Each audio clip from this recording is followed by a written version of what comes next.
It is Wednesday, ni siku ya clinic ya mfuko. Bench tumeweka hapo nje, tumeipanguza, iko safi.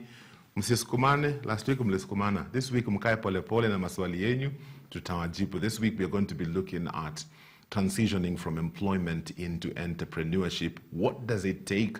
What are the common mistakes people make? What do you need to know before you make that move? When's the right time? Is there ever a right time to make such a move? So that discussion will be coming your way shortly. Stick with me. I'm sure you'll benefit from it. And if you have questions regarding that, you can begin to send them in right now on 20316 for SMS, WhatsApp 0786 316 316. Now, before we take a look at the local dailies to find out what's making headlines today, let's take a look at today's weather.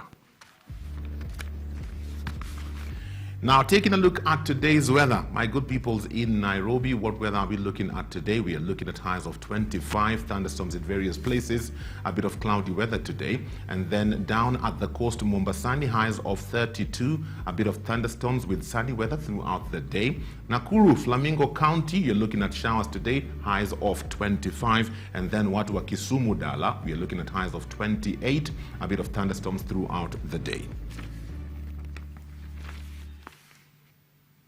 What's making headlines today? Big story in the Standard newspaper. It says, I trust Raila with BBI, says Uhuru. Consensus president hosts Rift Valley governors, stresses ODM leaders' key role in unity project, and why Nakuru rally must not inflame ethnic passions. Those are the sentiments on the front page of the Standard newspaper. Let's get inside. What else is making headlines? Potential treatments to defeat coronavirus. China has released 7th version of the diagnosis and treatment guideline on the novel coronavirus. Something important for you to take a look at. Something shocking here. MCA who earned a salary for 2 years without working. Habiba neither wrote nor informed her colleagues of her reasons for being away. Mshahara inaingia tu kwa account every end of the month for 2 years. Man, that's just ridiculous. You can read the full story in the Standard newspaper today. And then taking a look at other stories that are making headlines. Report, pilot's flight cost KQ flight. Pilot's fight cost KQ fight crash that killed 14.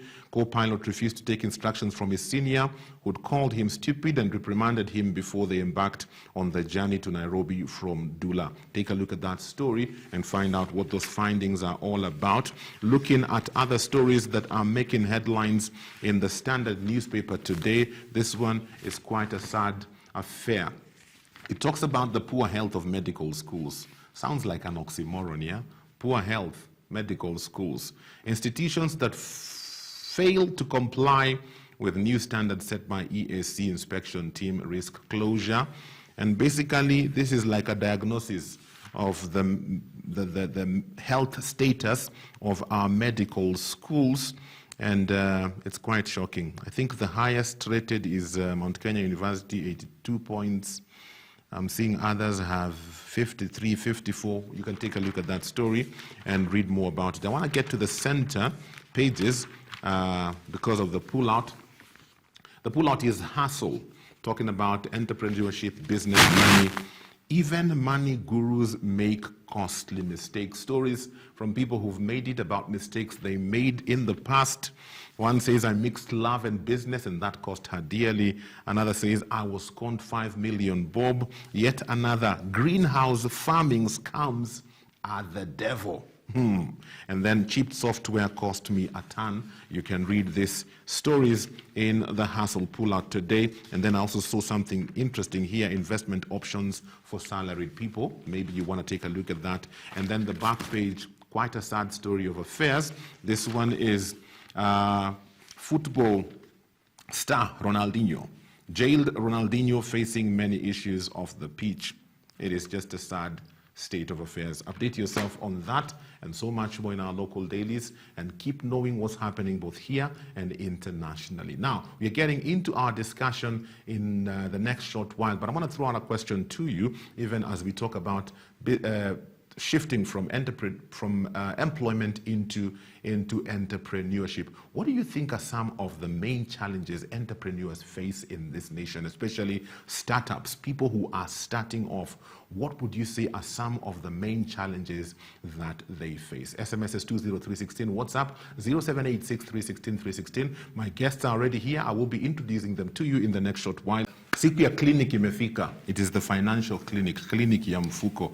You know, if we can sort out our pockets, many of our prayer requests would reduce if we were to be honest with ourselves. So this week we are looking at how to transition from employment into entrepreneurship, setting up your own thing, running your own business.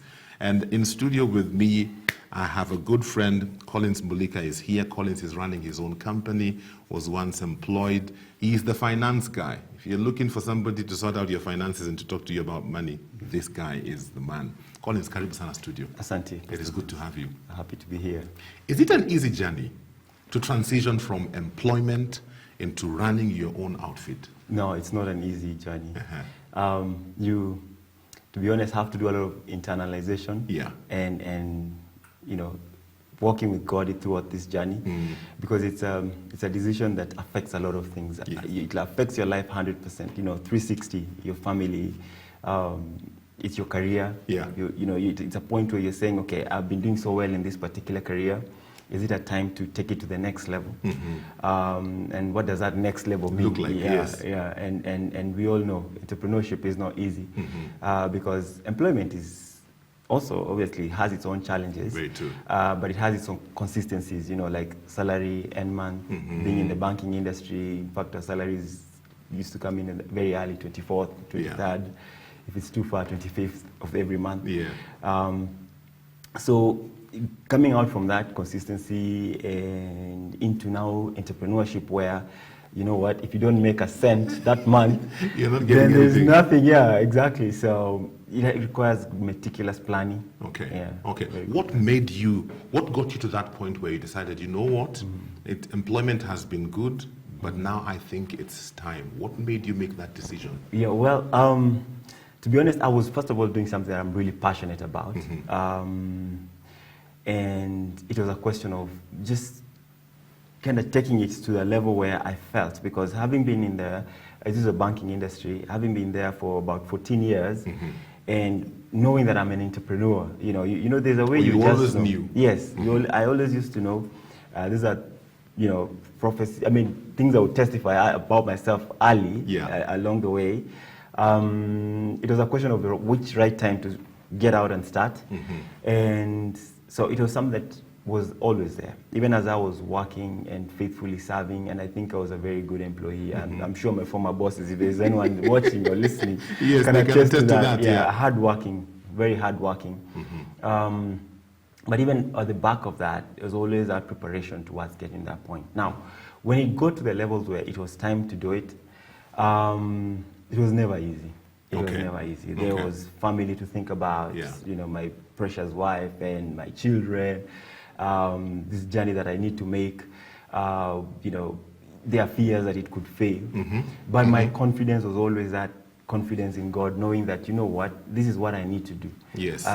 You know, because I'm a believer and I've been saved for a long time, you know, Pastor.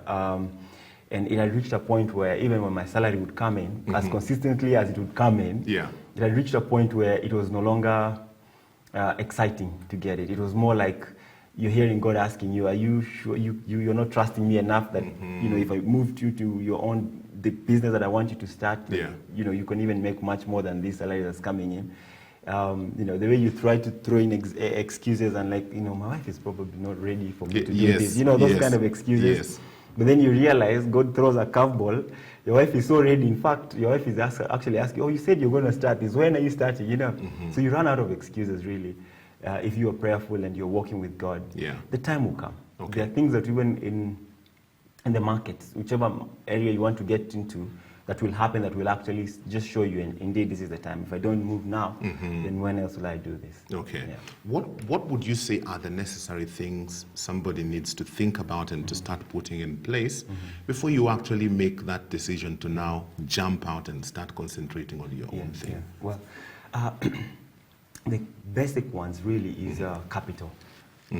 There's no business that you can start without capital. Even if it is, I don't even want to categorize. All businesses require a little level of capital and a level of what I may call a soft landing of sorts, like savings. Okay. Yeah, you have to really work hard at getting some savings to the extent that the month you start, do not anticipate that regular earning. Secondly, you also have to just adjust your lifestyle. Make sure that before you actually jump into before you jump into that business, you have to adjust your lifestyle to the extent that yes, I've been earning so much. I'm starting this from zero. Then my expenses must indeed come down to the extent that the savings that I have put will be able to absorb that as we go along. Okay. Yeah, so such that you're not getting into the business with the intention of already making so much money instantly. No. From the first month. Would you say it's advisable to have the savings you're talking about? Would it be advisable to have maybe something that can take you for X number of months as you set up this business and as this business begins to grow? Well, I'd actually want to put it this way. It's more like when that business of yours, you're projecting it to break even. Because like every other business, you must have your projected cash flows. Where you're saying, month one, I have this plan X, Y, Z. These are the customers that I'm going to. These are the revenues that I'm planning to generate. And obviously, these are the expenses that I'm going to be to be incurring in this month and this month. And so it's a curve. So you're looking at your income vis-a-vis your expenses. And when is that going to meet? So that's a break even. Because you see, when you're starting, your expenses are definitely more than your income. Yeah. So when are the expenses coming? When are the income going to come up and catch up with the expense levels and go above? So you start earning if when obviously your business is making money. Yes. And one of the things that I'd advise people who are in employment when they're starting their own business to put themselves on a salary, to the extent that it's definitely a smaller salary. Okay, some businesses might start bigger, but yeah, it will definitely be a smaller salary than what you are earning. And my advice is to put yourself on side, so it's constant. Okay. It doesn't mean that when the business makes so much money, then you take out much more money. That's called drawings. Unajipatia bonus. Yeah, no. You want to be, you want your business to be okay, even with the tax man and everyone, because you have a salary, you have your pay as you earn. It's constant. It's interesting you've brought in that whole aspect because sometimes I find someone jumps out of employment and they start their business, but they're kind of operating it in a juakali kind of way, so that whatever comes, iki tunajua tu one day itapik. And so you're talking about taxes, you're talking about all these things, licensing for the business and all that. Right. How important are those things? Oh, that's very important. Well, regulation is number one key importance in any business. Okay. You must make sure whichever sector that you are in, whichever industry you are in, you know which regulators are checking you out, and you should be in line with them insofar as the licensing, the county licensing, whatever authorizations you require, you must make sure you have them. And in addition to that, taxman is important in the sense that your business should be 100% tax compliant to the extent, because these days everything you need to do, you require tax certificates, so it is important that is in play. And the reason I was talking about having a salary the moment you start is because it helps you not to get into the capital of your business. So that a month comes, the salary that you need to pay yourself is what you pay yourself. So to the extent that it's part of your expenses. Remember the expenses we talked about when you start your business? Then you put your salary as part of the expenses. So yes, your business is paying you a particular amount. And so you are working twice as hard to ensure that the business generates much more than so that it can pay your expenses, includes your salary, and have more to grow. Because as the business grows, you realize that you require the funding to support it to grow. Now that funding can come from many sources. Either it's the capital you started with, it's a loan that you have borrowed, or it's the plowing back of profits. Businesses that grow with plowed back profits grow very well, because a plowed back profit is, and you're not paying any interest on that profit. So it's just really capital that is coming in, that is really there to generate the business and make it grow. Okay. Yes. Okay. Yes. You talked about projections earlier on, and I'm thinking, dude, this thing sounds so technical. Sometimes somebody would just think, nimechoka na hii kazi, I'll start supplying nyanyas, and hopefully by the grace of God something will happen out there. So from what I'm understanding from what you're saying is you really need to sit down and think through. Yes. You kind of have to do market research. You have to do your projections. Yes. That's a lot of work. Yes, it is. Because you know what? It's planning that helps you succeed. Okay. I mean, whatever distinguishes businesses out there Yeah. is the businesses that started with a proper plan and a business that just started. You know, if you just get into business and come in there without good planning, then chances of it succeeding won't be high. You just have to plan. Plan. Yes, you can't foresee everything, but you can plan. You know, and a good plan will take you somewhere. You know, the simple things that we've always learnt about. You know, having a vision, you know, having a mission, having an objective. Yeah. Those simple things that we keep learning and hearing about are good things for you to put. And there are a lot of enterprises out there that are ready to work with entrepreneurs. I actually enrolled for one. Being in the banking industry and getting to levels where I was a head of, in fact, my title was head of SME in a bank, a local bank here. So I had worked a lot with SMEs and I had seen them. But even having all that knowledge, plus my business training at the universities and my masters and all that, that didn't count for much. What really counted for much was the things that we got ourselves to. As an entrepreneur, I had to tell myself, now I've come from corporate business. Yeah. Now I'm an entrepreneur. Which are these organizations out there that can work with us? And I enrolled into one whole year program of monthly visits there. And you go and you sit down and listen to people who are... So it cost you to invest in yourself? Oh yes. Those are part of the expenses for my first year in entrepreneurship. Wow. And I can't regret having done that because I'm a much better entrepreneur because I actually sat down and listened to people who know what this is all about.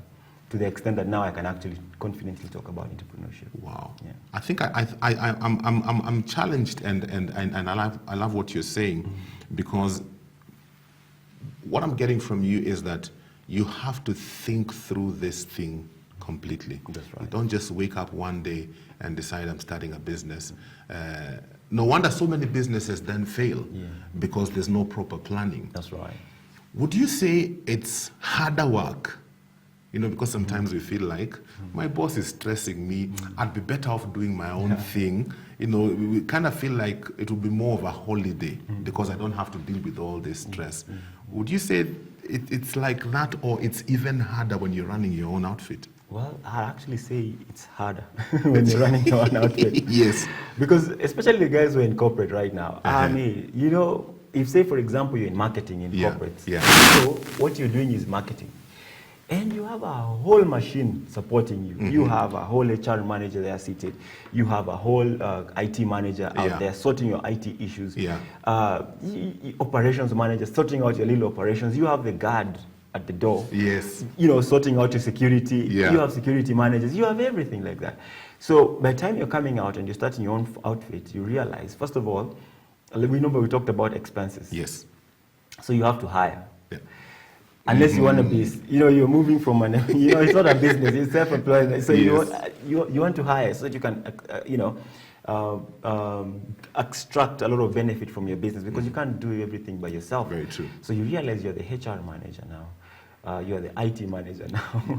Unless you hired someone who's more intelligent in the IT. You're the T person. Yes, you're the T, security, everything. The accountant. Exactly. I mean, the smallest of things.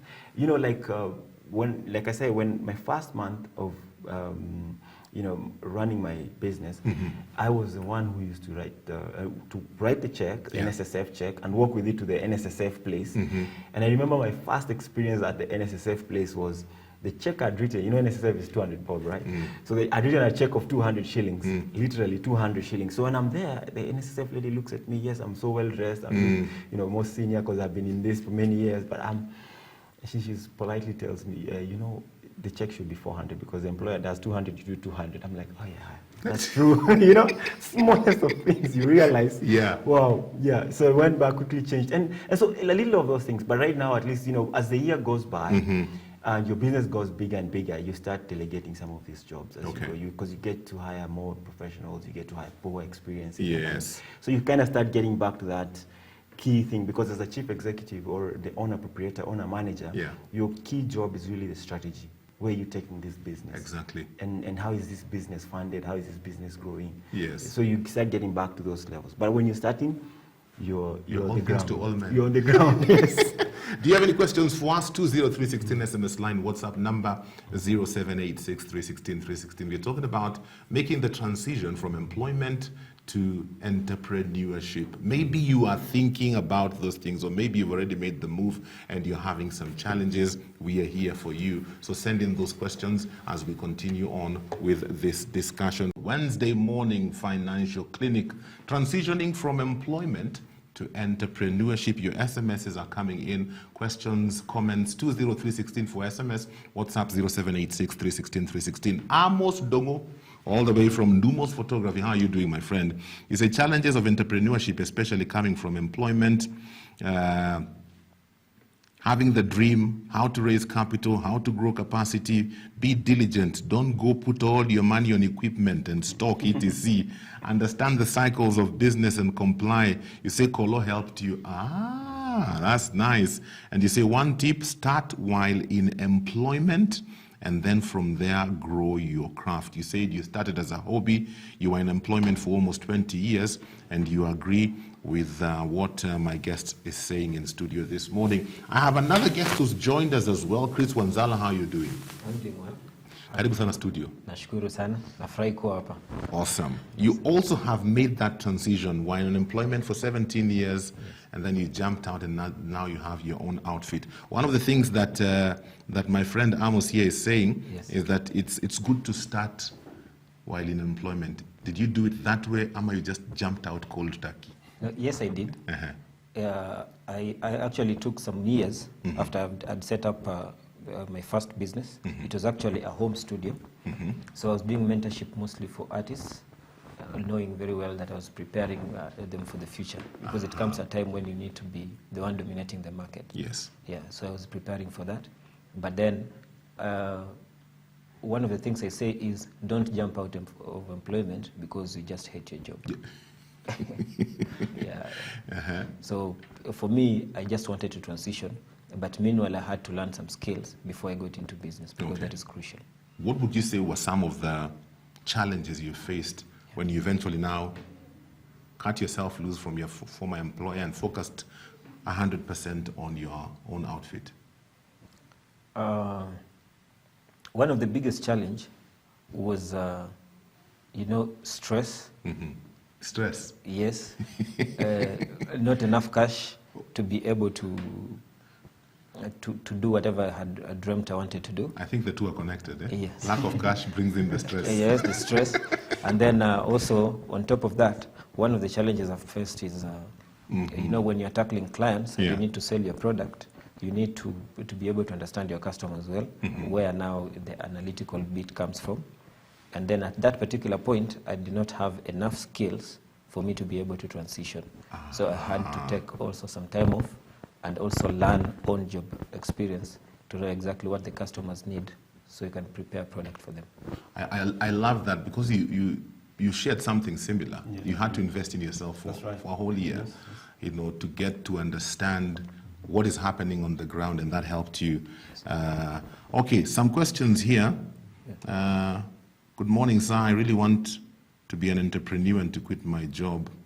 What are the learning ropes other than me looking for more satisfying work and more time for my young family?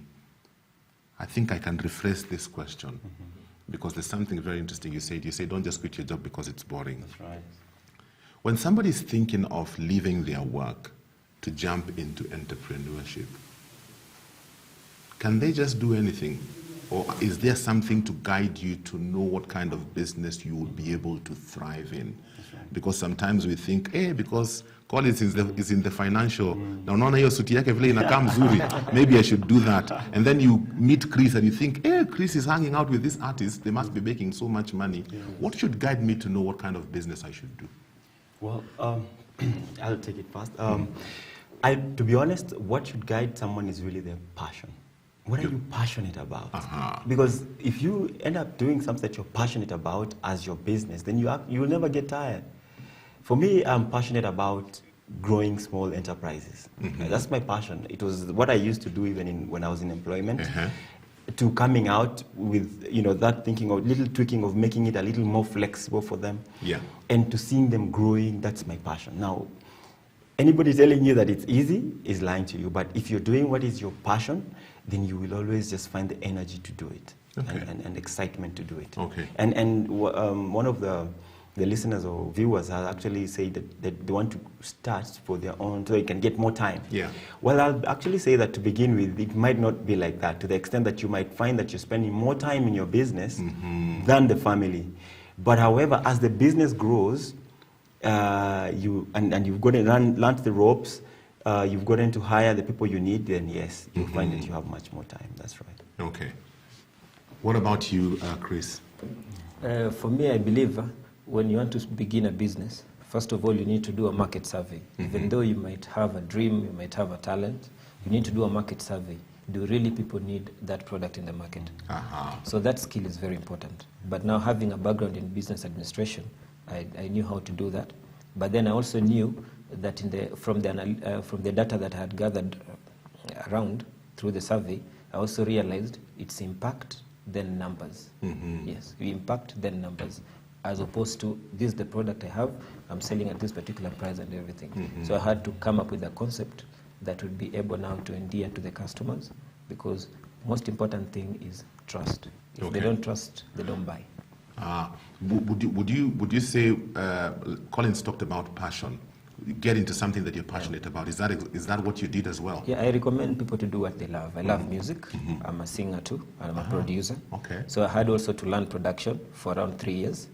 Wow. Yes. After learning production, because and also learning sound and learning what is needed from visuals and audio, and then I went now to one of the biggest companies as a salesperson intentionally. You know, I was a HR manager. Yeah. So I moved from a HR manager to a salesperson. That's so a shift. people thought it was ridiculous, but I had 12 months to learn something directly from the customer. Okay. Yeah. Okay. And then also because it's a big company, they do training and development, which is also good. So you put yourself there strategically because of where you wanted to go. Yes. Wow. Yeah. Good advice there from Collins, who's a former classmate. Lakini hajatuambia yeye ni nani. So I don't know whether it's a classmate in nursery, in primary, in high school, or in campus. Yeah, that's it. But they're saying, what about the person who doesn't have that luxury of actually starting their outfit pole as they're still in employment? What about those people who they lose employment? Maybe the company collapses or they are retrenched and they have to get into a business. What would you tell them? How do they begin? What do they do? Oh, that's an interesting one. For me as well, I didn't actually start my business when I was in employment because my business would have been a conflict of interest. So I had to switch, stop, and start. So started zero. But here's the thing. My advice would be just do proper planning. If it's a loss of job, an instant loss of job, then obviously that kind of caught you off guard. Yeah. But I still believe you can still make it. Because if it's something that you had been planning to do, it's a bit different. But when it's instant, but what I would just say is that start by managing the cost. Follow your passion. Start by something that you're passionate about, something that you know what to do about. You cannot be in a particular industry and then come out and want to start a business in an entirely different industry. You have to learn, as my fellow presenter, yes. You have to have some experience at that level. But yes, it happens to a lot of people where sometimes you just find that you're not out of a job and you need to start. But I still believe you can make it, but just manage the cost downwards and do the thing that you're passionate about. Okay. Yes. Sandra Muluka, how are you doing? It's good to know you're tuned in today. So you're loving the discussion on transitioning from employment to entrepreneurship. Tunakusalimia hata wewe. And then my good friend Maggie is asking, is it important for one to prepare psychologically first before moving out to ensure that they have those savings? And I mean, this part here, how important is that to prepare yourself? It's important. Preparation is important for an entrepreneur. Preparation psychologically, spiritually, physically. Like for example, if for example you are earning much, when you start your business, be ready to earn little. Be ready to earn little. Be ready to take the stress. Because sometimes when you're an employee, you might think when there's a salary delay or working so many hours is the stress, but whoever is paying you has a bigger stress. And in fact, thinking is the toughest job than kazi ya mkono. So thinking is the toughest job. You have to prepare for everything. Wow. Aya, I'm Lucy from Baraka. I'm learning so much. Aki, I have messed up so much in the past while starting business. nimeuza rice, nimeuza viatu, nimeweka hoteli, some of those businesses. I went for them because they were doing so good for others, or they were just recommended to me. I ended up being more broke and frustrated. So the passion part has really made sense to me. And we have a lot of that happening in Kenya today, where you copy, because so-and-so amefungua Okumu and Wanjiko fish and chips. Even you want to open yours. Maybe you guys can speak to us a bit about that, and also tell us, why do you think a lot of people who venture out to start businesses don't end up succeeding? Well, yeah, honest truth, there's a lot of that in Kenya, and we've seen the trends. You remember that time there was a quail. Oh my goodness. Quail farming, things like, there's a lot of that. Yeah. What it just means is that there's a lot of capital that is out there. That's people have money. Yes, people have money. I've never thought of it that way. Yes, because, if you see all that, people copying a lot of businesses, because every business you start, there's capital in there. But the issue is that maybe mostly people do it wrongly. You don't have to do something because someone else is doing it. In economics, there's something called the cobweb model, which is more about supply, demand. One thing you say is that a year, like say talk about farming and agriculture, the year that there's a bumper supply of, say, maize, for example, do you know that year the price of maize will be so bad? Yeah. To the extent that it will discourage a lot of people. The next year, very few people will plant. And guess what? Those are the few who will reap high, because the supply will be so low and the demand will be high. So when we copy each other, then what do? You create a lot of supply, and then now you distort the price. So only the people who have the passion will sustain such a scenario like that. Okay. Like in the business that I've started, even if we are going to be 1,000 or whatever, it's fine. I will, because I'm passionate about it, and I'm not in it because of the cash, because it's more of the passion. So that's why it's important to do the passion and not to copy or follow other people. What do you think? Why do many people start and fail? Because one, like you said about passion, is very important. And then secondly, also as a person, you need to have a vision of where you want to go and make a plan. Long-term, both long-term and short-term plans, and also have a strategic marketing plan. And then I also know in business, the higher the risk, the higher the return. So if you're beginning that business for selling, for example, rice, and then you have a stock for 5,000, it will be hard for you to break even compared to that person who took a higher risk and maybe took a loan or contribution from friends or savings to begin it at, for example, 35. Even though I'm not saying you start big, you have to also test the market before now you get in. But for me, I love taking the risk from the onset. Okay. Yeah. Your questions are still welcome, my friend. We have about 12 minutes before we wrap up this conversation. Yeah. Don't wait. There are those who time when it's just 2 minutes before I say I'm out of time. You bombard me with 56 and a half. No, throw in your questions now. 20316 is the SMS fine, and the WhatsApp number is 0786316316. Remember, we are talking about transitioning from business into entrepreneurship. In studio with me, I have Collins Bulike and Chris Wanzala. Both of them have made that transition, and we are learning from the experiences because, as they say in Kenya, vitu kwa ground. Hey, ziko different. When you're employed and you're getting a salary, you're thinking, these guys are stressing me. Let me go and start my own thing. There's this concept of there's this side hustle concept where you want to have both. You want to stay in employment and do your thing, but you want to have a few other things on the side. There are those who like doing it that way, and there are those like you who are brave enough to jump out and focus on this one thing because you believe this is the thing I'm supposed to do. Is one better than the other, or is this just preference and choice? Does one have advantages over the other? Well, that's a very interesting question. The honest truth, side hustles are very hard, unless... very hard. It's very hard to do side hustle, especially in our economy or in our markets. Okay. And I take this from... working with people in diverse markets. Okay. Like say, for example, people who are in the Arabian market. When you're setting up a program for them, one of the things they will tell you is, I just want a summary, something I can view. Yes. But you see people here in Kenya, when they're doing programs, one of the things they'll tell the programmer is controls. I want to see everything happening. I want to track everything that I'm doing. In other words, what I'm trying to say is this. A side hustle might do much better if you put all your energies into it. Uh-huh. Because if I was in my business, if I was side hustling, for example, if it was on a business I could side hustle, I don't think it would have gone to the levels it's gotten to if I had given it to someone else to run it. Because remember, when you're the owner manager, it's something different. This is it must work. You know, you put all your energies and efforts in it. So hence, it's easier for it to come out. Now, the challenge with side hustles, you'll always find that a lot of side hustle stories end up badly.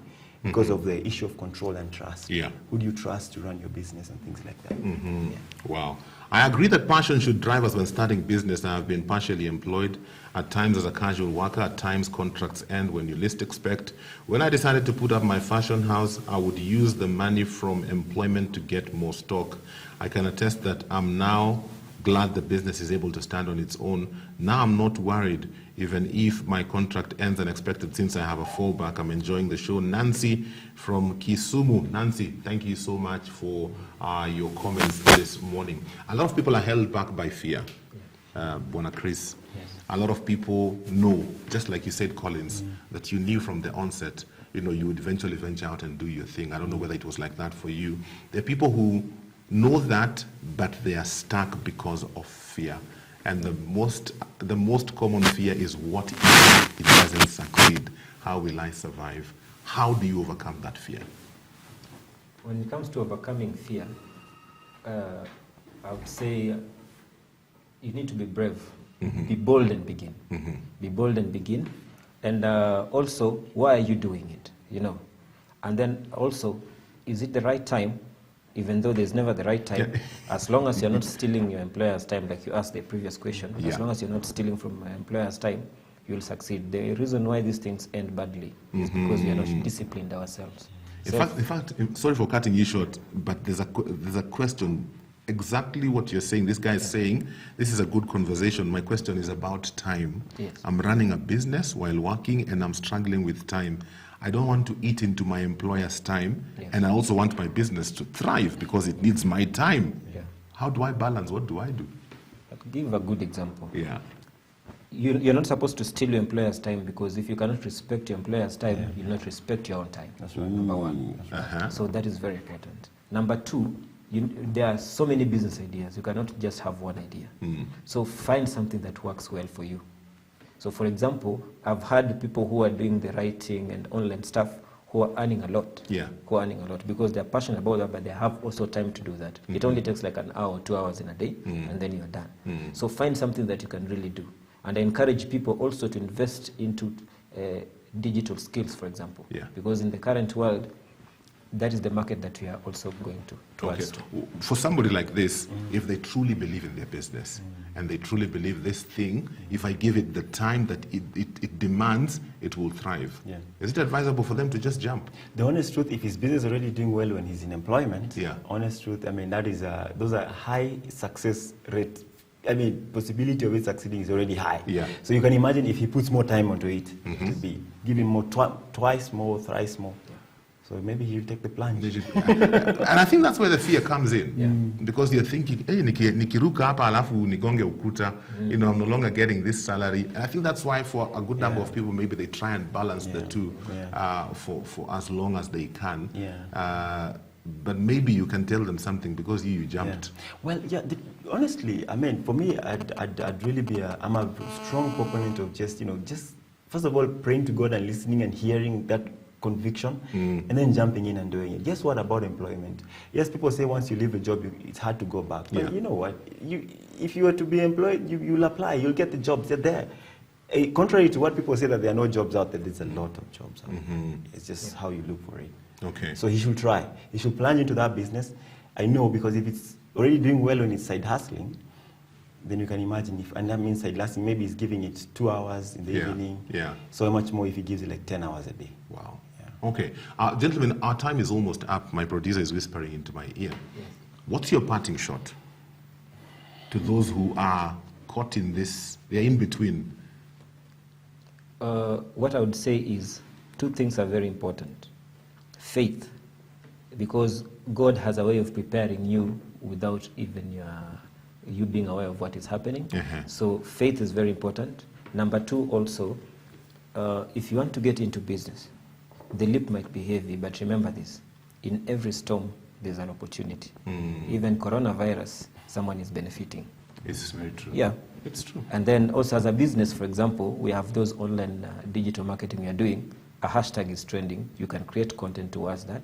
And it's also about visibility, because in business, we are all fighting for customer attraction. We want to attract customers more. So people be creative, and they should focus on the word, because God will give you wisdom when not to whine. Because we whine too much and then we forget about the opportunity in the storm. Be ready for the storm, and sometimes look for the storm yourself. Yeah, you know, you said about coronavirus, and the thought that came to mind is somebody somewhere supplied these masks. Yes. And now you can't even find them And anywhere. not thought about the drugs again. Yeah. Coming. So that's true. That's true. Collins, what's your parting shot? Well, my parting shot is simple. Plan well. Don't be hasty in it. Don't be in a hurry. Put a buffer, some savings as you start. Have faith, in God that He'll see you through. And when you're in it, because it's not rosy, it'll be hard. Yeah. Persevere, have faith, and work on it. And before you know it, it'll be working very well. There's one more thing. There's one more thing before we go. And I think maybe each one of you could mention something about this, because I feel it's something we fail a lot in as Christians. We don't support each other. So Collins is my friend. He started a business. Me, I want freebies. We are pals, man. My friend Chris has started a studio. Chris, Maze, if you hook me up, I just come and record. And so, what's the importance of that? This is the second parting shot. Yes. Well, the honest truth, support is really important, especially from your friends, your family as you're starting, because they're the only ones who know what you're doing. Because you don't have money to market. So it's important to support each other. It's important to, because you know what? As you're supporting them and you're marketing for them, they're growing. That's really true support. Yeah, very true. Support. I'm a believer in network marketing. You have to build a network, which is important in business. And then apart from that, don't force people into your product yet. People will not rush from the onset. Sometimes work on yourself, have quality, because I also want quality value for my money, as opposed to just kusaidia mtu. So I also try to work on the quality of the product I'm giving out, and let's also have reasonable prices, because usilipe rent na mtu mmoja, watahepa, they'll go to the competitors. Chinese, by the way, China is bringing cheaper products and people are moving to us. Very true. And that is bigger competition. Wow. Chris and Collins, CNC. Yes. Asanteni sana. Thanks for coming through for me this morning. Awesome discussion. This is Vivian says, I'm planning to transition too, and I have to change my strategy now because of this conversation. Vivian, Andrea from Langata, I'm glad this conversation was beneficial to you. I remember one time talking, and somebody was saying, we're having a discussion, and somebody was saying, the way we have baby showers, we need to start having business showers, especially as Christians. Where ukisikia my good friend Chris amefungua hoteli, you don't go there for freebies. No, you gather yourselves together as brethren, and you tell Chris on Saturday, don't book any customers. We are coming to fill your restaurant. Na kila mtu ataspend hapo 1,500. That's how we build one another. But the sad thing sometimes is, as believers, we don't want to support each other. Sisi kuna kuwaga na kawivu kanatokeaga wapi. Because Colin sasa anakaa ameendelea sana, even when I need something that he can provide, I'd rather go to somebody else somewhere else. Ndio nisimuinue. No, that needs to stop. When we look at other communities, when you look at the Muslim community, when you look at the Somali community, they're taking over CBD with restaurants. When you look at the Indian community, when you look at the Jewish community, in fact, it is said in the Jewish community, $1 goes through 7 Jewish hands before it goes into any other community. As in, they exchange, they do business, they lift each other up. I think in the Asian community, it's about 3 or 4 times. Kwa Kristo, ni mara ya kwanza na imeenda mahali pengine. We need to style up. Well, tomorrow we'll be having the relationship clinic. And tomorrow we'll talk about how to affair-proof your marriage. Lazima ukuwe na vest ya affair-proof, kama ile ya bulletproof. How do you protect your marriage from an affair? We'll look at that tomorrow on the relationship clinic. That's all the time we have for today.